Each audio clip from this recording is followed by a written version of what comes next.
ಬೆಂಗಳೂರಿನ ಐಟಿ-ಬಿಟಿ ಕಂಪನಿಗಳು ಉದ್ಯೋಗಿಗಳನ್ನ ಕೆಲಸಕ್ಕೆ ತೆಗೆದುಕೊಳ್ಳಲು ಏಕರೂಪದ ನಿಯಮವನ್ನ ಮಾಡಿಕೊಂಡಿಲ್ಲ.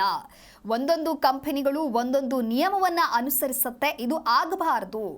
ಒಂದೇ ನಿಯಮ ರೂಪಿಸುವ ಸಂಬಂಧ ಕಾರ್ಮಿಕ ಇಲಾಖೆಯ ಜೊತೆಗೆ ಸಮನ್ವಯ ಇಟ್ಕೊಳ್ಳಿ ಎಂದು ಕಾರ್ಮಿಕ ಸಚಿವ ಸಂತೋಷ್ ಲಾಡ್ ಐಟಿ ಕಂಪನಿಗಳಿಗೆ ಖಡಕ್ ಸೂಚನೆಯನ್ನ ನೀಡಿದ್ದಾರೆ.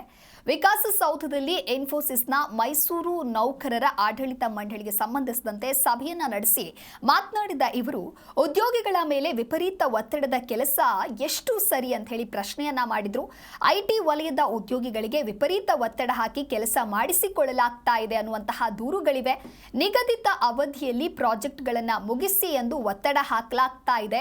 ಉದ್ಯೋಗಿಗಳು ದಿನದ 24 ಗಂಟೆ ಕಂಪನಿಯ ಸಂಪರ್ಕದಲ್ಲಿ ಇರಬೇಕು. ಖಾಸಗಿತನ ಇಲ್ಲ. ಯಾವಾಗ ಕಾಲ್ ಬಂದರೂ ಕೂಡ ಆನ್ಲೈನ್ ಮೀಟಿಂಗಿಗೆ ಕರೆದ್ರೂ ಅಟೆಂಡ್ ಮಾಡಲೇಬೇಕು ಎನ್ನುವಂತಹ ಹೇರಿಕೆಗಳು ಉದ್ಯೋಗಿಗಳ ಮೇಲೆ ವ್ಯತಿರಿಕ್ತ ಪರಿಣಾಮವನ್ನ ಬೀರುತ್ತೆ ಅಂತ ಸಚಿವರು ತಿಳಿಸಿದ್ದಾರೆ.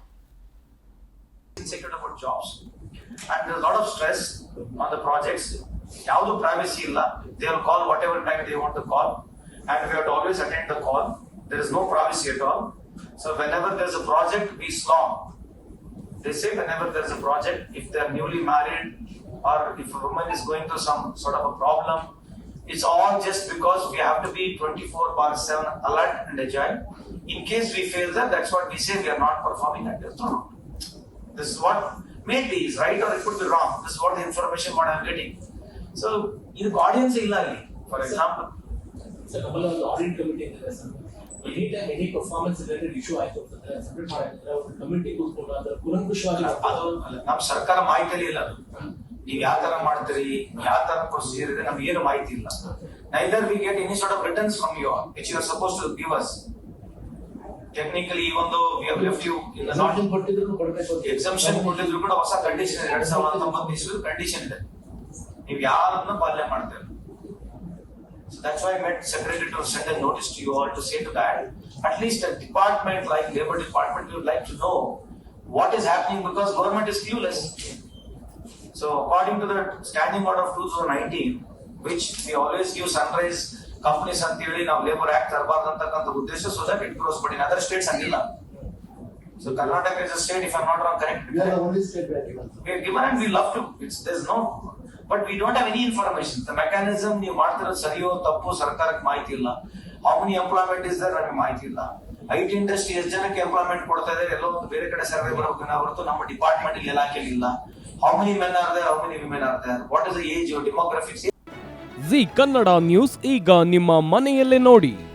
ಎಲ್ಲ ಕೇಬಲ್ಗಳಲ್ಲಿ ಈಗ ಲಭ್ಯ.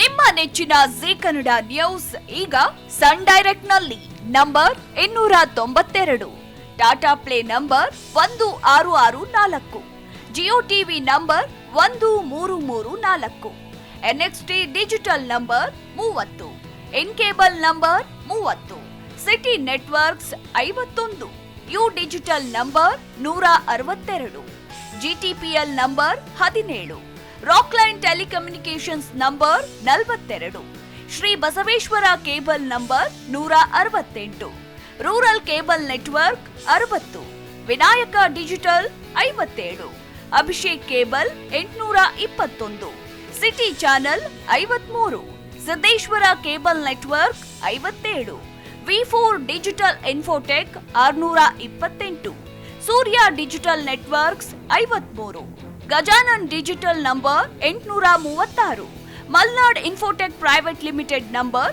56, Metrocast number 830, Victory digital number 167ರಲ್ಲಿ ನೋಡಿ ಆನಂದಿಸಿ.